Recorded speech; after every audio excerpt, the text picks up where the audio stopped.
Hi guys, good evening.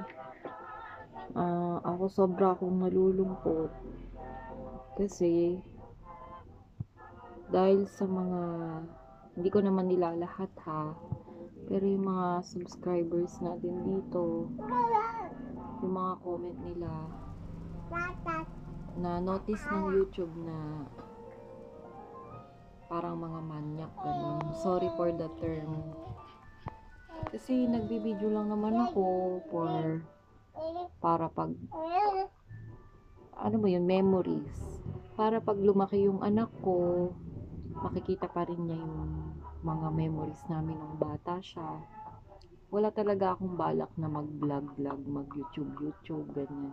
Ina-upload ko lang dito sa YouTube kasi nga, para may balikan kami memory. Kaso dahil sa mga comment nyo, yun, dahil sa mga comment nyo na hindi maganda,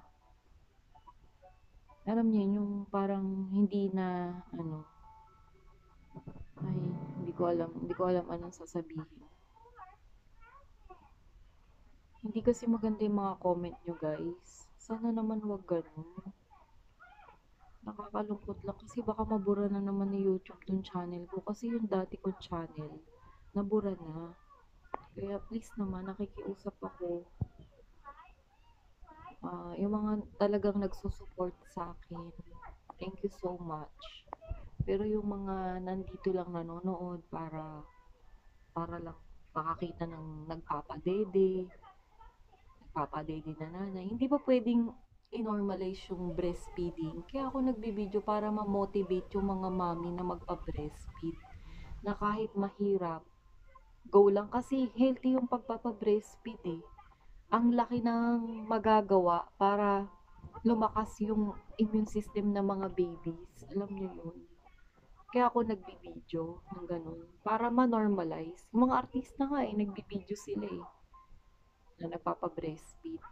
Yan, si Colin Garcia, yan, nagpo-post pa. Pero sana naman, okay lang naman manood.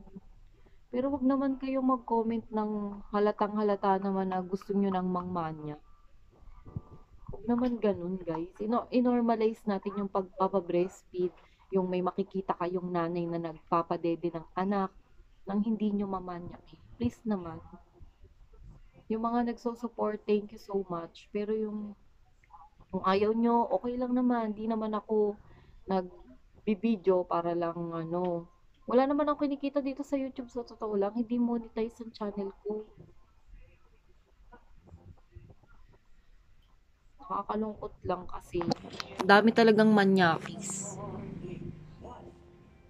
Nakakalungkot lang. Gusto ko lang i-share sa inyo. Gusto ko lang ilabas yung nararamdaman ko kasi alam niyo yun, pwedeng ano eh, yung mga comment nyo nakaka-hurt.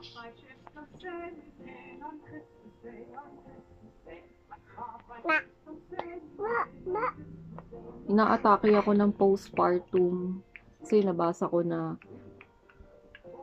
yung mga nababasa ko na hindi maganda. Sige guys, yun lang. Good eat. God bless you all.